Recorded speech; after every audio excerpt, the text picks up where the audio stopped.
Livro do profeta Isaías, capítulo de número 6. Nessa noite eu quero ministrar, pela graça de Deus, sobre a visão de Isaías. Nós vamos usar o texto de Isaías 6, do 1 ao 13. Eu vou projetar ele aqui. Opa.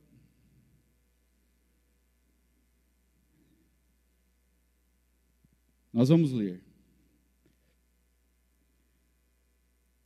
No ano em que o rei Uzias morreu, eu vi o Senhor assentado num trono alto e exaltado, e a aba de sua veste enchia o templo. Acima dele estavam os serafins, cada um deles tinha 6 asas, com 2 cobriam o rosto, com 2 cobriam os pés, e com 2 voavam, e proclamavam uns aos outros: Santo, Santo, Santo é o Senhor dos exércitos.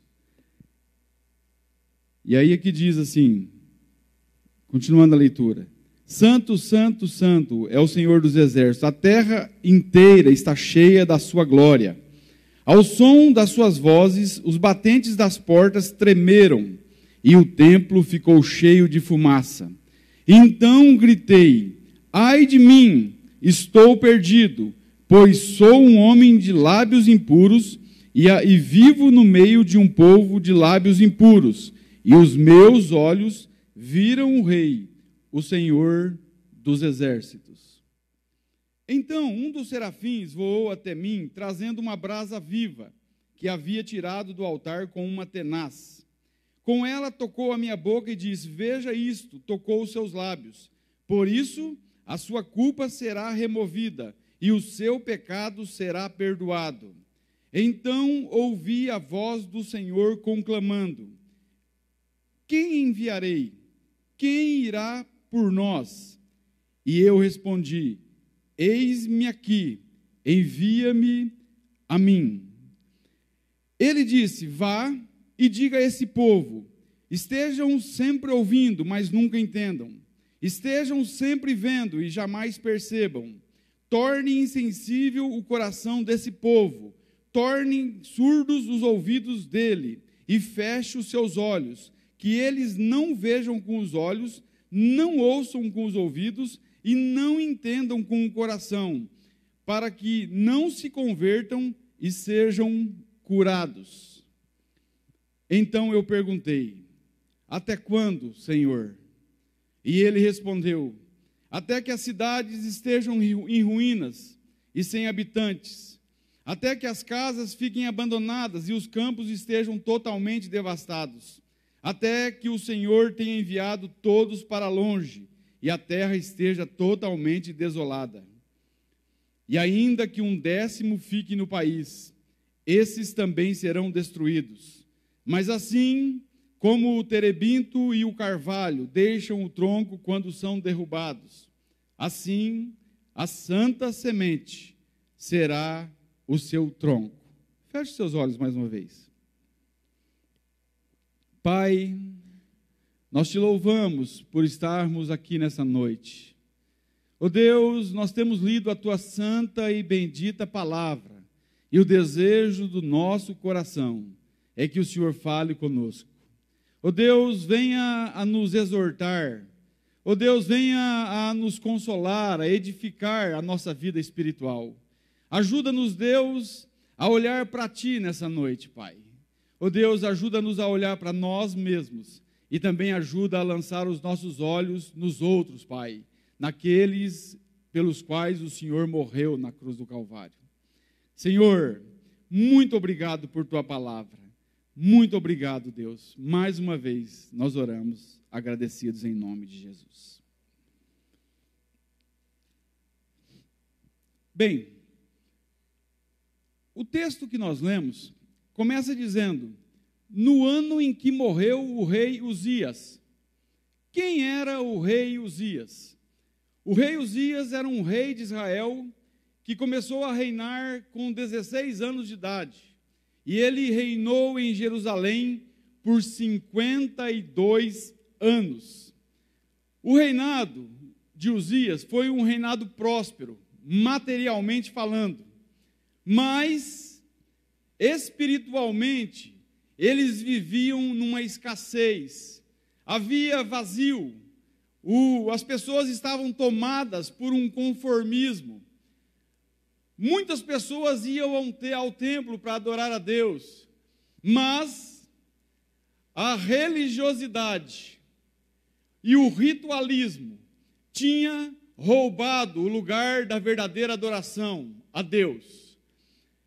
Então, algo parecido, quero abrir um parênteses aqui logo no começo da mensagem. Algo parecido tem acontecido no cristianismo de nossos dias. Nós estamos vivendo dias em que muitas igrejas parecem mais empresas. Existe algo acontecendo em que muitos líderes, eles têm sido treinados para serem bons vendedores. Existem equipes sendo formadas, equipes de marketing, para poder alcançar o povo. O pior disso, não é para alcançá-los, alcançar as suas almas, mas é para conquistar finança, dinheiro. É duro isso, né?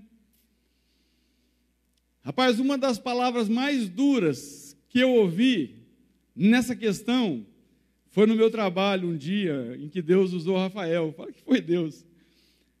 O Rafael, rapaz, ele tinha uma percepção do que estava acontecendo no meio cristão. O problema é que muitas vezes ele generalizava. E eu sempre dizia para ele, olha, Jesus não tem nada a ver com isso. Mas, rapaz, um dia ele olhou para mim e falou, Paulo, você quer saber por que vocês evangélicos pregam? Você quer saber por que vocês oram? Aí eu olhei para ele e disse, está aí, fala então, por quê? Dinheiro. Cara, eu falei, Rafael, Jesus não tem nada a ver com isso, cara. Você está olhando para o lado errado. Não são todos que são assim. E aí o tempo passou e Jesus alcançou ele está aqui hoje. Pela graça de Deus que o alcançou. E sabe hoje que não é bem assim, que existem verdadeiros servos do Senhor. Existe um povo comprometido com a verdade do Evangelho, com o reino de Deus. Um povo que não está buscando Deus querendo coisas, mas buscam a Deus querendo Deus, querendo ver a glória de Deus, querendo a cada dia uma proximidade com esse Deus bendito e santo que nós servimos. Então, fechando parênteses, na época do rei Uzias, ele, apesar de tudo isso que estava acontecendo, Deus ainda o fez prosperar. Mas como eu disse, você vai para o livro de Isaías, logo no começo, no capítulo 1, você vai ver Deus falando com o povo. Olha só para você ver como é que o povo estava achando que estava adorando a Deus. O povo estava fazendo as festas deles, eles guardavam os sábados deles, eles tinham todas as solenidades, eles tinham todo o ritualismo, mas aquilo diante de Deus era algo reprovável. Olha só o que Deus diz, preste atenção. Nessa fala de Deus, foi Deus que disse. Isaías 1, versículo 11. A seguir, olha só. Deus falando. Para que vocês oferecem tantos sacrifícios? Pergunta ao Senhor.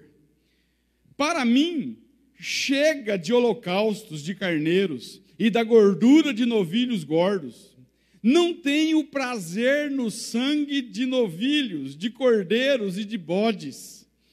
Quando lhes pediu que pusessem os pés em meus átrios, parem de trazer ofertas inúteis. O incenso de vocês é repugnante para mim. Luas novas, sábados e reuniões, não consigo suportar as suas assembleias cheias de iniquidade. Suas festas da lua nova e as festas fixas, eu as odeio. Olha só, Deus falando. tornaram um fardo para mim, eu não a suporto. Quando vocês estenderem as mãos em oração, eu esconderei de vocês os meus olhos. Mesmo que multipliquem as suas orações, não as escutarei. As suas mãos estão cheias de sangue. Lavem-se, limpem-se, removam as suas más obras para longe da minha vista.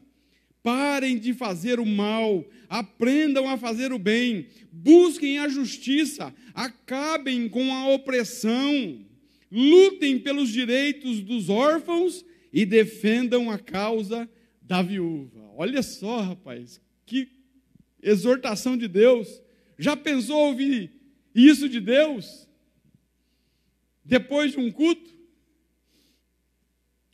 Mesmo diante desse quadro, ainda assim, Uzias prosperou.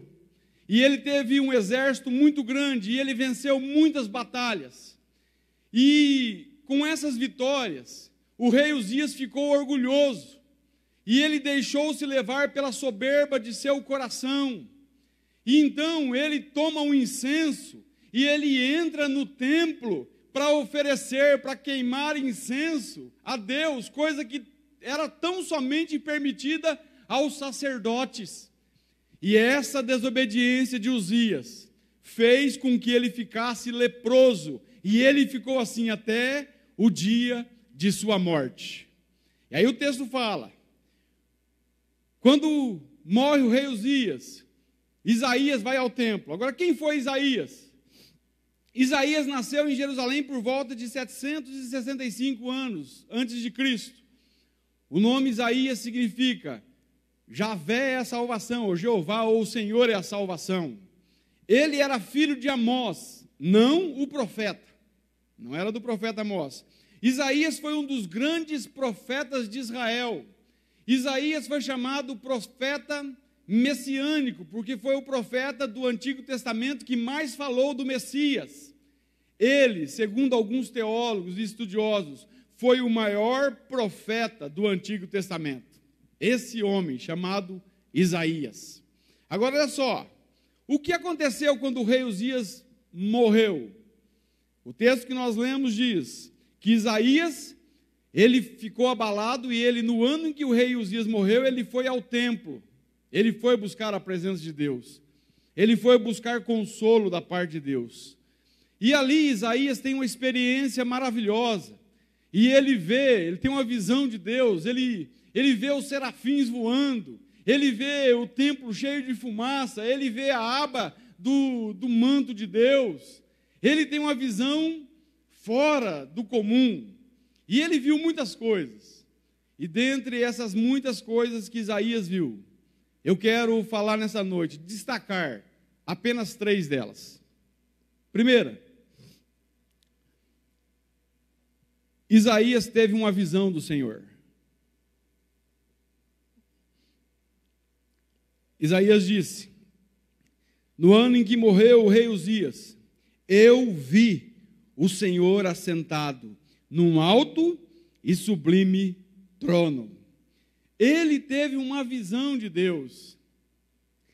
Ele teve o que nós chamamos na teologia de teofania, uma manifestação visível de Deus, não que era o próprio Deus, porque a Bíblia diz que ninguém viu a Deus. O Êxodo 33, 20 diz assim, que o homem jamais poderia ver a face de Deus, senão ele morreria por causa disso.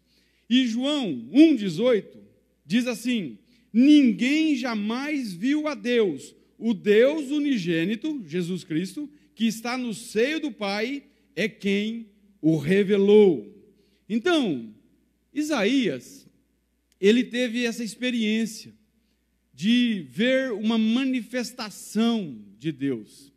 Por isso que a Bíblia vai dizer que Ezequiel viu Deus, Jeremias viu Deus, Moisés viu Deus, mas ninguém de fato viu a face de Deus. Foi uma manifestação. Então, Isaías contemplou a majestade de Deus. Ele diz, eu vi o Senhor assentado num alto e sublime trono. Outra coisa, Isaías, ele percebeu a grandeza de Deus. Ele fala assim: a aba de sua veste enchia o templo. Isaías viu um pouquinho da glória de Deus, porque a grandeza de Deus, ela é inescrutável. Não tem como mensurar, não tem como medir a grandeza de Deus. Deus é muito maior daquilo que nós expressamos daqui, ou enquanto vivermos. Ele é muito maior. Olha só, a Bíblia vai dizer sobre a grandeza de Deus e usa várias figuras de linguagem. O próprio Isaías, ele diz assim, Isaías fala assim, que Deus, ele mediu todas as águas existentes na concha de sua mão. O próprio Isaías. Isaías diz que Deus definiu o limite do universo com o palmo. Olha só, não tem como, é figura de linguagem. Isaías disse que Deus pesou a terra na sua balança. A Bíblia vai dizer que a terra é o estrado do pé de Deus. Então não tem, é só figura de linguagem, não tem como mensurar isso. Agora, Isaías também teve uma visão e foi impactado pela santidade de Deus. Ele viu os serafins dizendo: Santo, Santo, Santo é o Senhor dos exércitos. Toda a terra está cheia de sua glória. Ele foi impactado com essa santidade. Sabe, porque em Deus não há trevas alguma. Em Deus não há impurezas. É por isso que a nossa mente finita e limitada não consegue entender isso. Não dá para entender. Como que Deus pode ser dessa maneira, se nós vivemos num mundo caído? É difícil perceber essas coisas, mas Deus, ele é totalmente santo, totalmente justo em seus juízos e decretos. Isaías também viu a manifestação da presença de Deus. Olha só, o texto diz que o templo encheu-se de fumaça, e aí fala da glória de Deus sendo invadida no templo. A Shekinah de Deus, que muitos dizem, usa o termo hebraico para falar disso aí. Então, Deus, ele é real. Deus não é uma invenção da religião. Nós servimos a um Deus bendito e santo. Muitos, eles duvidam da existência de Deus. Se você partir da questão da causa, que Deus é a causa de tudo, Ele que, na verdade, fez todas as coisas criadas, então, na verdade, Ele não existe, Ele é, porque tudo começou a existir a partir dEle, mas Deus existe. Eu lembrei de algo que aconteceu bem simples. A professora, a Teia, ela olha para o Zezinho na sala de aula e fala: levanta, Zezinho. Aí o Zezinho levanta. Ela fala: Zezinho, você está vendo a janela? Sim, professora. Você está vendo a árvore lá fora? Sim, professora. Você está vendo o quadro negro? Sim, professora. Você está vendo Deus? Não, professora. Então, chegamos à conclusão de que Deus não existe. Pode sentar, Zezinho. Aí o Zezinho levantou, o Joãozinho ergueu a mão e falou: professora, posso fazer a mesma coisa? Diferente um pouco? Pode, Joãozinho. Eu vou usar o mesmo Zezinho. Levanta aí, Zezinho. Aí o Zezinho levantou. Zezinho, você está vendo a janela? Sim, estou vendo a janela. Você está vendo a árvore lá fora? Sim, estou vendo a árvore. Você está vendo o quadro negro? Sim. Você está vendo o cérebro da professora? Aí o Zezinho: não. Então nós chegamos à conclusão que a professora não tem cérebro.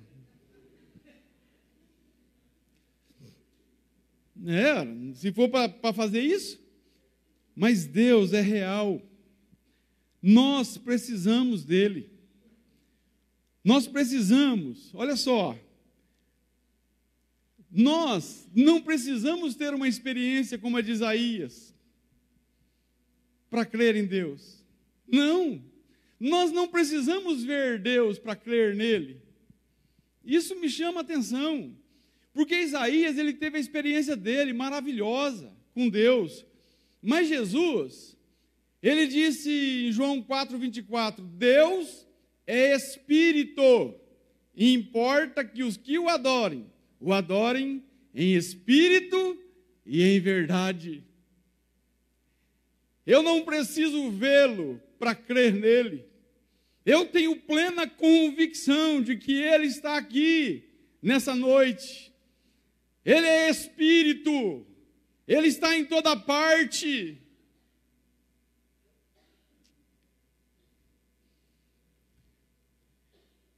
Deus é a causa de todas as coisas existentes. Nós não vemos Deus, mas sabemos que Ele é real. Isso deve trazer temor ao nosso coração, porque Deus está aqui. E ainda tem que trazer maior temor ainda, porque Deus, Ele vai estar onde você estará amanhã. Ele vai estar onde você estiver. Ele não fica preso a quatro paredes. Deus não habita em templos feitos por mãos humanas.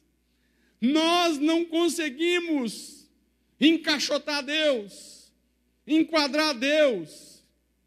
Ele é livre para agir, para fazer o que Ele quiser e onde quiser. Quantas coisas Deus faz extra culto, fora do lugar de reunião? Muitas coisas. Deus, nós não precisamos vê-lo para crer. Jesus disse para Tomé, Tomé, você crê porque você viu, mas bem-aventurados, felizes, mais felizes são aqueles que creem sem ver. Nós vivemos e andamos por fé e não por vista. Não precisamos de imagens para ver Deus. Outra coisa, nós não vemos Deus, mas Ele nos vê. Ele olha para você. Ele conhece o que passa no teu coração. Ele sabe daquilo que você vive. Ele conhece todas as coisas que você passa. Ele sabe do profundo da nossa alma. Ele conhece o nosso pensamento. Sabe tudo sobre nós. Ele nos vê.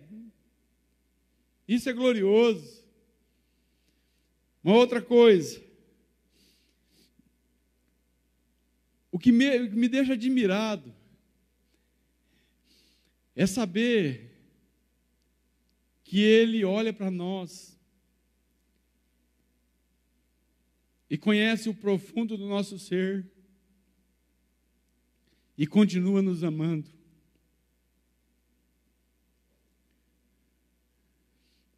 E continua insistindo em seu amor.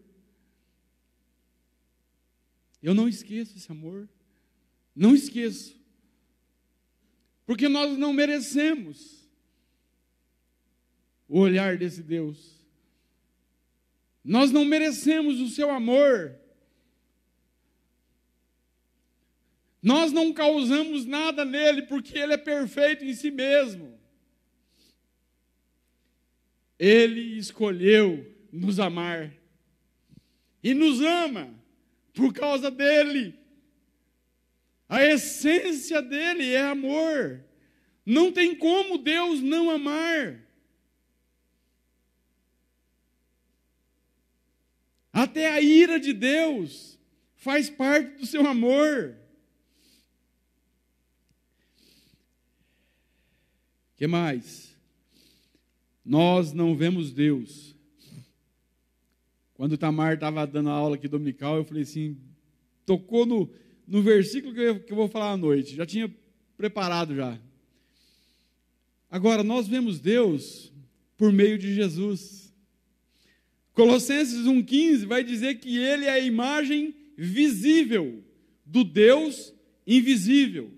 Quer ver Deus? Olhe para Jesus. Você usou a mesma frase que eu ia usar. Tamar disse essa frase aqui hoje de manhã. Quer ver Deus? Olhe para Jesus. Veja como Jesus tratava as pessoas. Veja o caráter de Jesus. Veja o perdão, o amor de Jesus. Nós conseguimos ver Deus na pessoa de Jesus. Tanto é que Filipe vai dizer: Senhor, mostra-nos o Pai, e isso basta. E Jesus fala: tenho andado contigo por tanto tempo, Filipe. Como dizes, mostra-nos o Pai? Você não crê que eu estou no Pai e o Pai está em mim? Mesma essência. Outra coisa, nós não vemos Deus, mas nós o veremos. Eu não sei se na sua totalidade. Eu não sei como vai ser essa questão na glória. Se nós realmente vamos olhar para Deus em toda a sua plenitude. Não consigo dizer. Mas a Bíblia vai dizer, em João 3, versículo 1 e 2, diz assim: vede, quão grande amor tem nos concedido o Pai, de sermos chamados filhos de Deus. É por isso que o mundo não nos conhece, porque não conheceu a Ele. Mas quando Ele se manifestar, nós o veremos face a face. O apóstolo Paulo, em 1 Coríntios 13, ele vai dizer, lá no versículo 12, agora nós vemos como por um espelho, mas quando Ele se manifestar, nós o veremos, e nós conheceremos Ele, assim como Ele nos conhece. Falando de Cristo. E um outro texto que eu gosto muito é de Jó. Quando Jó 19, 25, quando Jó diz assim: eu sei que o meu Redentor vive, e por fim, depois de consumida a minha pele, a minha carne, eu verei a Deus, e o verei com os meus próprios olhos. Isso é glorioso. Primeira coisa que Isaías viu, ele teve uma visão de Deus. Segunda, Isaías teve uma visão de si mesmo. Olha só, Isaías, ele havia denunciado o pecado da nação de Israel.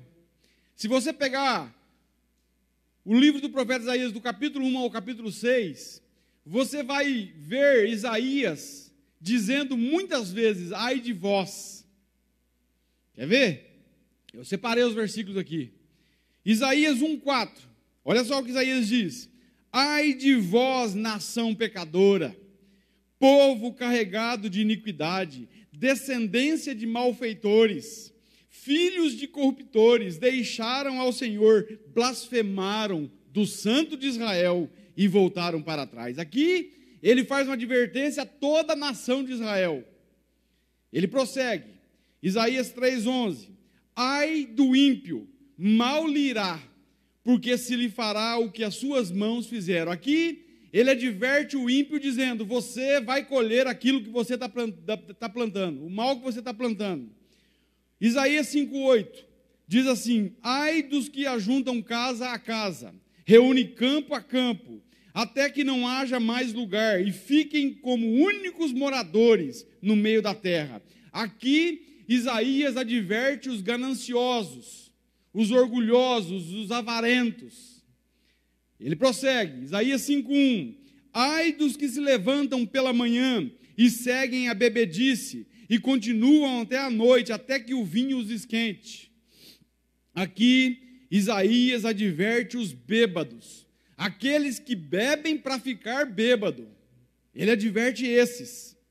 Isaías 5:18, ai dos que puxam a iniquidade com cordas de vaidade, e o pecado com tirantes de carro. Aqui Isaías adverte aqueles que gostam do pecado e correm para o pecado velozmente, assim como um carro.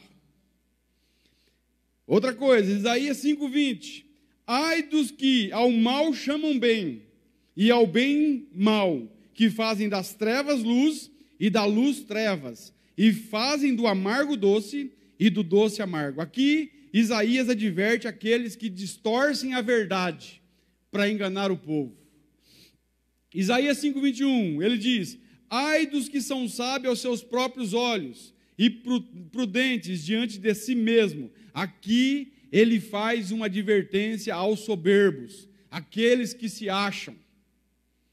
Isaías 5:23, ai dos que justificam o ímpio por suborno, e aos justos negam justiça. Aqui, a advertência dele é para aqueles que são injustos, e por causa de recompensa, de algum benefício, ele acaba fazendo com que o ímpio se safe. Mas aquele que é justo, eles entregam, e são injustos com esses. O que mais? Isaías disse, olha só, o tanto de ai que Isaías diz. Ele diz, ai de vós, ai de vós. Ele olha para o povo e fala, ai de vós. Quando ele chega, no capítulo 6, ele entra no templo, e ele vê a santidade de Deus, ele já não diz mais, ai de vós. Ele diz, ai de mim, estou perdido. Eu sou um homem de impuros lábios e habito no meio de um povo de impuros lábios, e os meus olhos viram o Rei, o Senhor dos Exércitos. Ele olha para ele. Porque quando nós olhamos para uma pessoa que muitas vezes faz aquilo que nós não fazemos, nós achamos que nós somos bons. Quando nós olhamos para o ímpio, nós achamos que está tudo bem com a gente. Ah, eu não faço o que aquele camarada faz. Ah, eu não faço o que tal irmão faz. Eu não faço o que o fulano faz. Quando eu olho para as pessoas, eu posso ter esse tipo de atitude equivocada. Mas quando eu olho para Deus, para a santidade dele, eu me vejo um miserável pecador, que precisa a cada dia da misericórdia e da graça dele. Nós estamos aqui no momento de ceia, e eu nem sabia que era ceia, quando eu preparei essa mensagem. Mas o apóstolo Paulo, ele é taxativo em dizer, examine-se a si mesmo. Não é para você examinar o teu irmão, não é para você ficar olhando quem tomou, quem não tomou ceia. Olhe para dentro de você e entenda que você é um pecador miserável também, que você precisa tanto da graça desse Deus, como Isaías, que era um profeta, como qualquer um. Quem aqui não tem defeito? Eu não estou dizendo para você viver no pecado, não vá sair por aí dizendo isso. Não estou fazendo apologia ao pecado, e não estou dizendo para você não mudar de vida, pelo contrário. Olhe para dentro de você, arranque os olhos da vida do teu irmão e conserte-se. Cada um vai dar conta de si mesmo para Deus. Romanos 14:12. Quando eu chegar diante de Deus, Deus não vai perguntar para mim como que era a vida do Marquinhos. Não, Marquinhos que vai ter com Deus. Eu sou eu. Você é você. Isaías, ele grita dizendo, ai de mim. Eu quero passar um vídeo.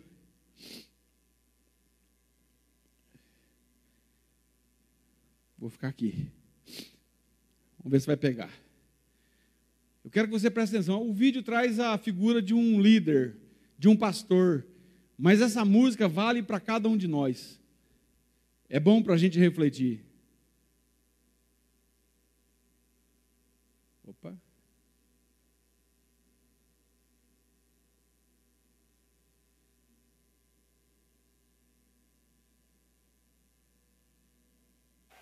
Aperta aí, Emerson. Aí.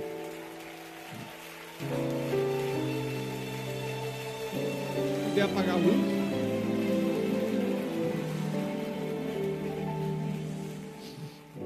Depois de pregar seu lindo sermão e de cantar a última canção, quando você volta pra casa e ninguém mais que você precisa impressionar está por perto, quem é você? Quem é você? Quando ninguém vê, quem é você?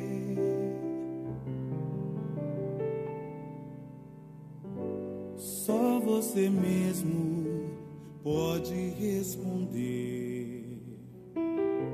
Por trás da aparência, onde só Deus vê, bem no seu íntimo sombrio, sufocado e trancado a 7 chaves, maquiando teu vazio. Deus e o travesseiro sabem quem é você. Quando ninguém vê, quem é você? Quem é você? Quem é você? Longe do altar, o que Deus vai ver quando te sondar? Quem é você? Além de um domingo, depois das luzes do discurso e da máscara.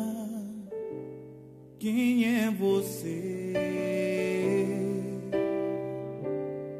Quando ninguém vê, quem é você?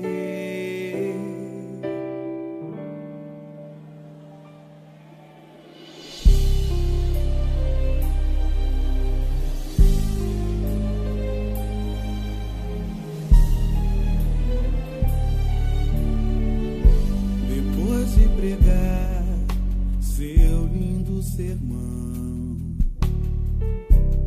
e de cantar a última canção, quando você volta pra casa, ninguém mais que você precisa impressionar está por perto.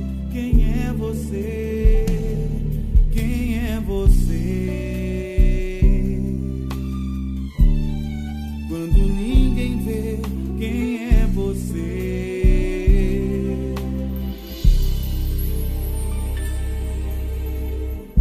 Só você mesmo pode responder. Por trás da aparência, onde só Deus vê, bem no seu íntimo sombrio, sufocado e trancado a 7 chaves, maquiando teu vazio. Deus e o travesseiro sabem quem é você. Quando ninguém vê, quem é você? Quem é você? Quem é você? Longe do altar, o que Deus vai ver quando te sondar? Quem é você? Além de um domingo, depois das luzes do discurso e da máscara. Quem é você? Quando ninguém vê, quem é você?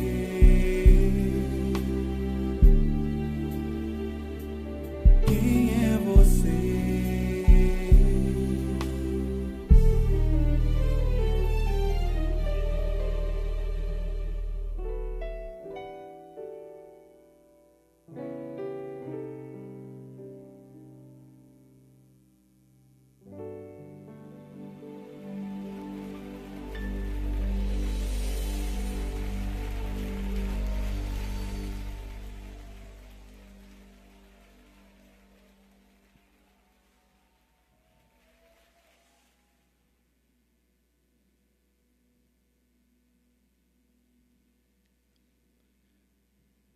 Quem nós somos quando ninguém vê, quando estamos longe de tudo, longe dos irmãos, longe do pastor, longe da família. Quem nós somos? Antes de eu falar do terceiro ponto, eu só quero falar da questão do perdão. Isaías, ele viu o serafim que pegou uma brasa com atenaz e trouxe e tocou os seus lábios, e o serafim disse: isto purificou o teu pecado. Então, Deus, ele quer que a cada momento nós nos arrependamos.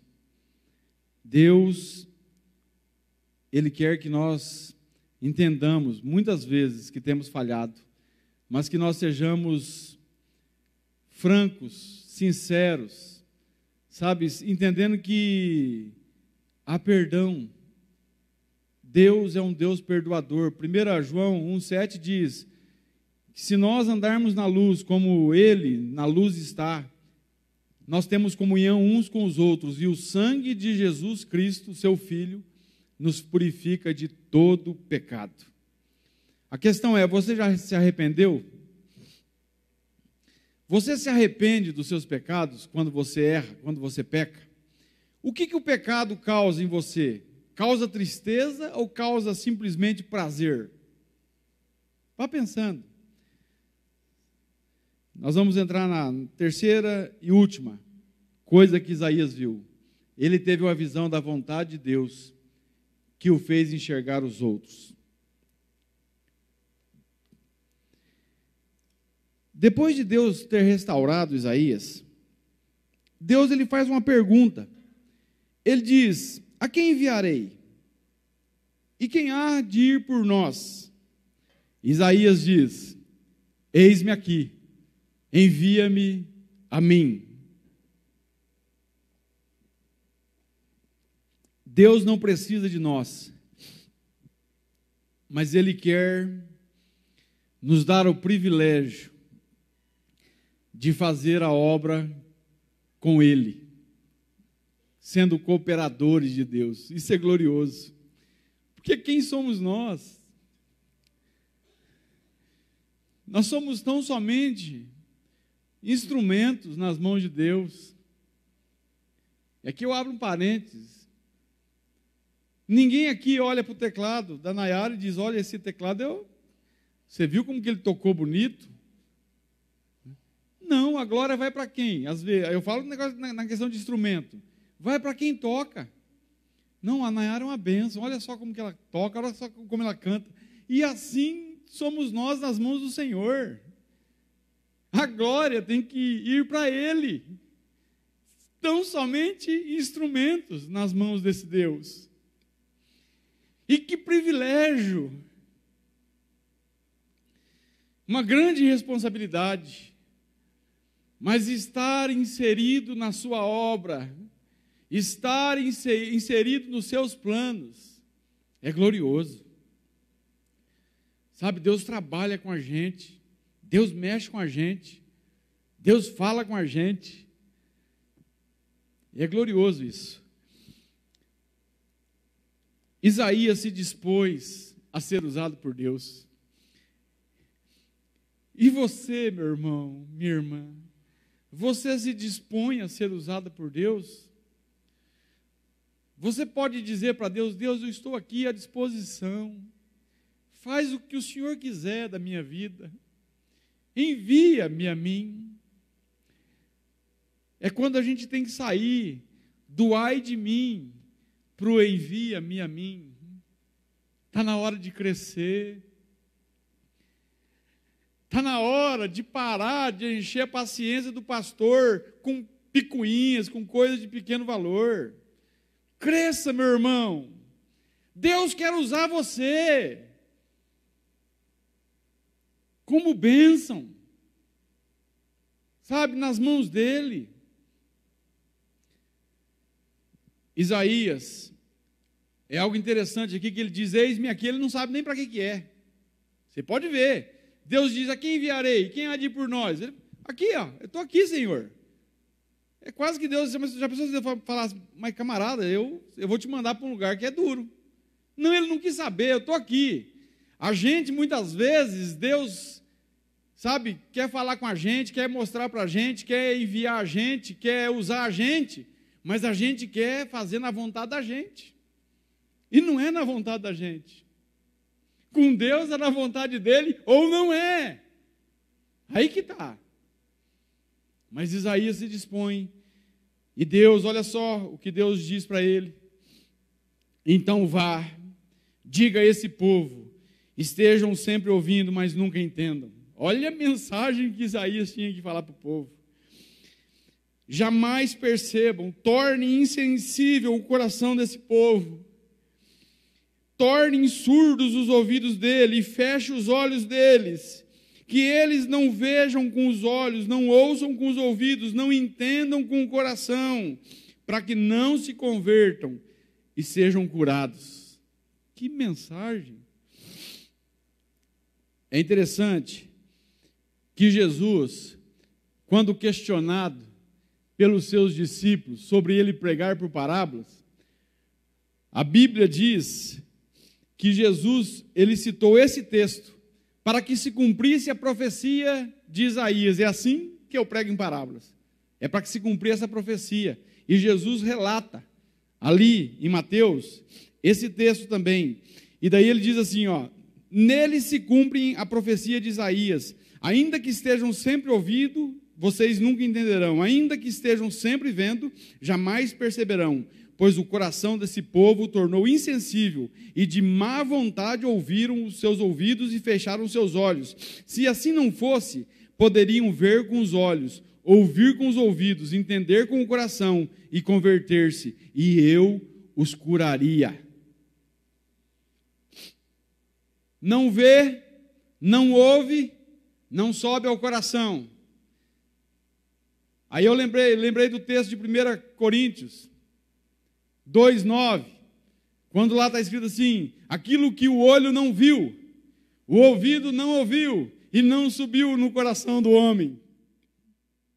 Lá não é glória, lá é ímpios, que não ouvem a voz do Senhor, não veem o reino de Deus, e não sobem ao coração, são pessoas inconversas, porque os gregos, eles buscavam sabedoria, os judeus buscavam sinais, mas Paulo estava pregando Cristo crucificado.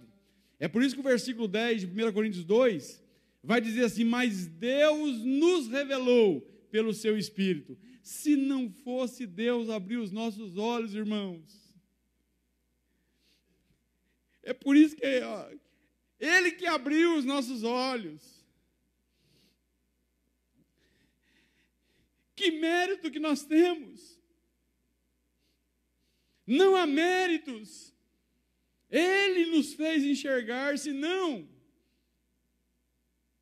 nós não estaríamos aqui nessa noite. E aí, Jesus diz isso, que ele falava por parábola. Por que isso, Paulo? Por que um texto desse? Parece que Jesus está pregando um evangelho invertido para que o povo não se converta. Não, meu irmão, não é isso não. Deus, Ele é um Deus que se deixa achar. Sim, aqui, esse povo não estavam querendo Deus. Eles desejavam outra coisa. Eles não se esforçavam em entender o que Jesus falava, e nem Isaías. Eles, na verdade, não queriam compromisso com Deus. É por isso que o ouvido deles não ouviam. O olho não via, não subia ao coração. Porque eles, na verdade, não queriam. Jeremias 29:13 diz, buscar-me-eis e me achareis, quando me buscardes de todo o vosso coração. Aí você pode dizer assim, Paulo, mas eu busco Deus. Eu busco Deus, mas não o encontro. Você já experimentou buscar de todo o seu coração? Querendo Deus?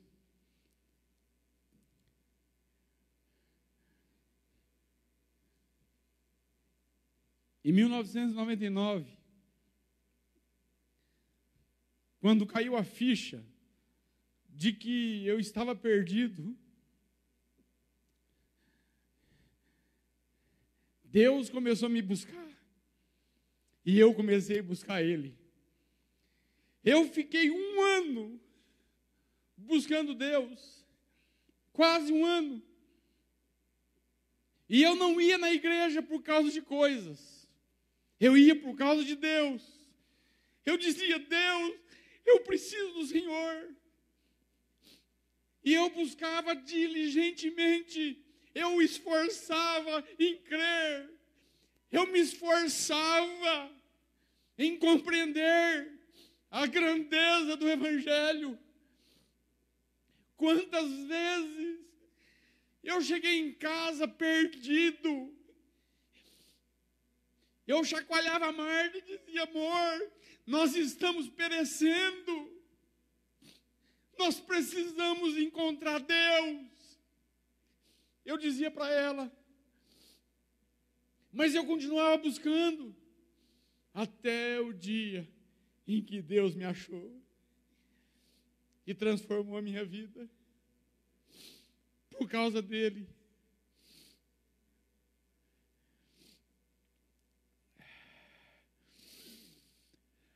Você quer Deus de verdade? Então busque a Deus de verdade. Não busque a Deus querendo coisas. Renda-se. Entregue-se. Diga para Deus o miserável pecador que você é. Diga para Deus que você não tem forças para abandonar o pecado. Diga para Deus que a tua vida é vazia longe dele, que você precisa dele mais do que tudo nessa vida. Diga para Deus, Deus, eu preciso do Senhor, mas diga como alguém que está buscando de todo o coração, e não querendo um emprego melhor, e não querendo uma vida melhor, porque muitas vezes a vida com Cristo piora aqui na face da terra. A mesma doença que alcança o ímpio, alcança o justo. Não há diferença. A única diferença é a presença desse Deus na vida de quem está passando por esses momentos. Mas você não ficará isento de dores por você vir a Deus, mas venha para ter vida eterna. O problema é que muitas vezes a busca por Deus é rasa, é superficial. Ah, eu quero Deus, mas será que você quer de fato? Será que quando Deus ele sonda o teu coração, Ele acha no teu coração um desejo, um anelo, um anseio por sua presença? Cristianismo é vida, é relacionamento com esse Deus. E Deus conhece você, e Ele sabe se você está buscando a Ele ou se você está buscando outra coisa. Qual a motivação do teu coração em estar aqui nessa noite? Por que você veio aqui nessa noite? O que te faz sair de casa aos domingos? Eu não sei, mas Deus sabe. Quando Ele olhar para o teu coração e Ele vê que você está buscando a Ele com interesse de coração, que no teu coração não há espaço para coisas, que você não está dividindo querendo Deus, mas querendo o pecado também, aí Deus te acha, aí Deus te encontra. Buscar-me-eis e me achareis, quando me buscardes de todo o vosso coração. O problema às vezes não é com Deus, é com o teu coração que busca outras coisas. E aqui, olha só, Deus fala para esse povo aí, torne insensível o coração deles. Aí Isaías diz, até quando, Senhor? E aí Deus fala, até que as cidades estejam em ruínas. Olha só, Isaías pregando, que estejam sem habitantes, até que as casas fiquem abandonadas e os campos estejam totalmente devastados, e todos tenham ido para longe e a terra esteja totalmente desolada.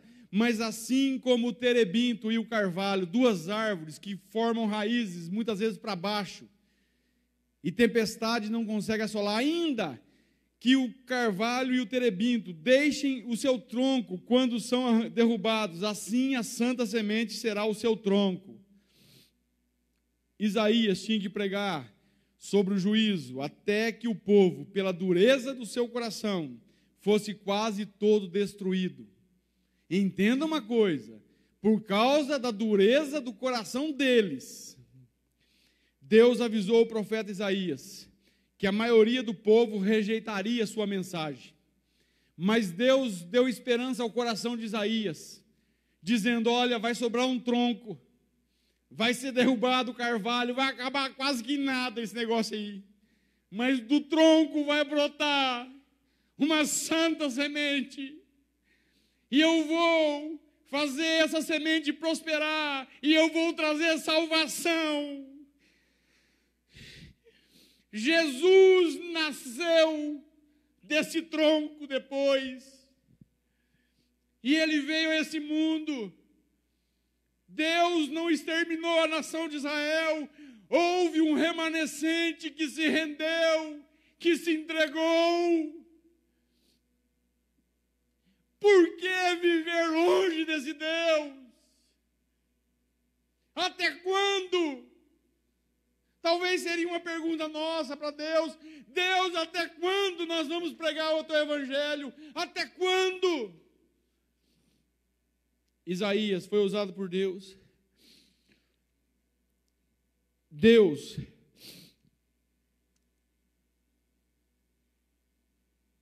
Ele quer que anunciemos a virtude de Cristo ao povo. Isaías, ele teve uma visão da vontade de Deus que o fez enxergar os outros. Anunciar o Evangelho, pregar o Evangelho a toda criatura.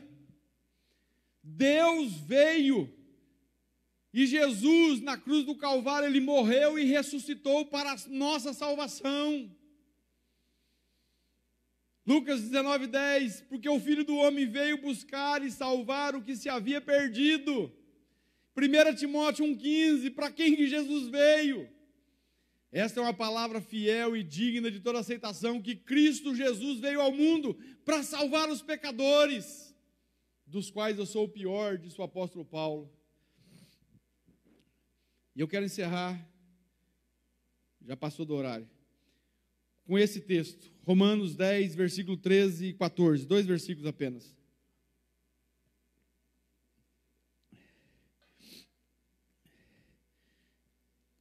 Vocês conseguem assistir um vídeo de 5 minutos? Mais ou menos. Eu vou encerrar ele com 5 minutos. Eu quero que vocês assistam isso aí. Romanos 10, 13 diz assim: todo aquele que invocar o nome do Senhor será salvo. Como, pois, invocarão aquele em que não creram? E como crerão naquele de quem não ouviram falar? E como ouvirão, se não houver quem pregue? Vamos assistir esse vídeo depois. A gente vai orar, para encerrar.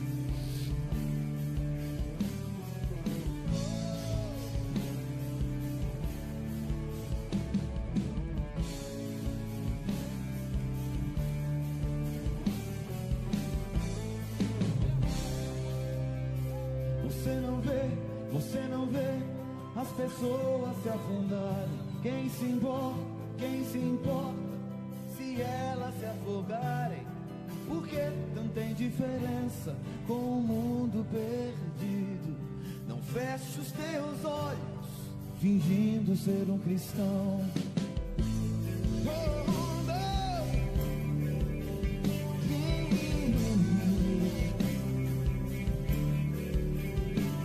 Você não vê as pessoas se afundarem. Quem se importa se elas se afundarem? Por que tanta indiferença com o mundo perdido? Não feche os seus olhos fingindo ser um cristão. Oh, me abençoe, é tudo que eu sempre ouço. Não há lágrimas, não há dor, nem mesmo nunca amor. Mas ele chora, ele clama, ele sangra por ti. E você só se importa em participar de um mover. Você não vê que é pecado? Ele traz pessoas à sua porta, mas você não se importa. Fecha os seus olhos e diz: vai em paz, Deus te abençoe.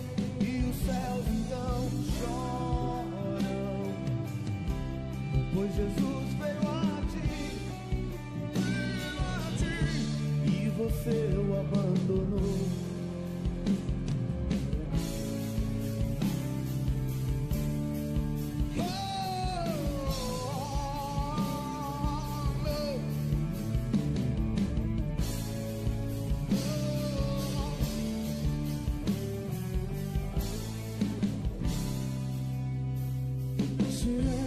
Se entregue, não resista ao chamado.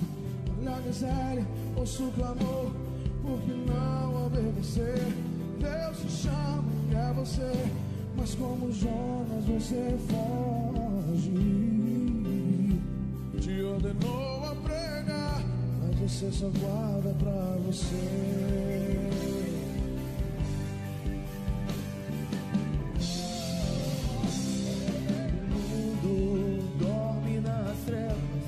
Pois a igreja não luta, pois dorme na luz. Como pode ser tão bom não se importar com os perdidos? Jesus ressuscitou dentre os mortos. Levante-se da sua cama.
Vamos orar.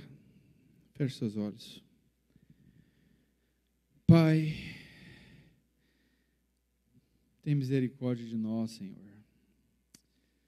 A Deus, nós temos tanto, Pai, temos sido tão alimentados aqui nesse lugar. Ó Deus, o Senhor tem nos dado tanto, Pai, e muitas vezes nós guardamos para nós. Nós não compartilhamos, nós não salgamos, nós não iluminamos. Ó Deus, que nós possamos ter os nossos olhos abertos para a Tua santidade, Senhor, para ver a Tua santidade. E ao ver a Tua santidade, olhar para a nossa miséria, mas também receber o perdão do Senhor. E estar pronto, Deus, prontos a dizer: envia-me a mim, Que o Senhor venha usar a vida dos meus irmãos, a minha também. Que o Senhor continue nos usando nesse lugar, mas muito além desse lugar. Que o Senhor continue nos usando onde nós temos colocado a planta dos nossos pés. Ó Deus, usa o teu povo, Deus, no trabalho. Usa o teu povo na escola, dentro dos seus lares, com a esposa, com o esposo, com os filhos. Ajuda-nos, Deus, a viver de tal maneira que o teu nome realmente seja glorificado, exaltado, bendito, Pai. Ah, Senhor, Tu és tão bom, Tu és amoroso, Tu és perdoador, e nós precisamos tanto do Senhor. Ajuda-nos, Deus, a cada dia, a dar valor às Tuas coisas, a valorizar, Deus, a vida cristã, Deus, a buscar mais do Senhor, mais a Tua face, a separar mais tempo para a oração, para a meditação da Tua palavra. Ajuda-nos, Deus, nós precisamos do Senhor. Leva-nos a morrer para nós mesmos, leva-nos a matar a nossa carne, a ter desejos do Senhor no nosso coração, Pai, para que o Senhor venha nos usar para impactar, para alcançar vidas, assim como o Senhor nos alcançou. Estamos aqui porque um dia alguém disse sim para o Senhor e foi até nós pregar o Evangelho. E nós estamos aqui nessa noite, Senhor, por causa disso, porque o Senhor usou alguém para pregar para nós.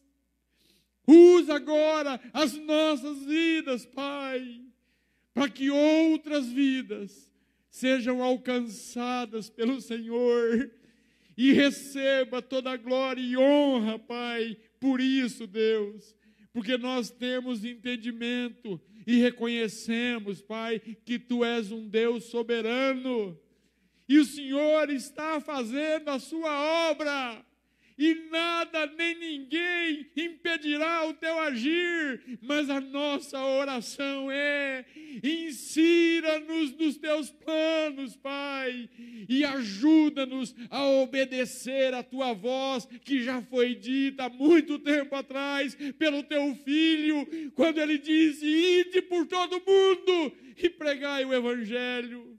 Leva-nos a obedecer, Deus. Obrigado por mais esse momento, Deus.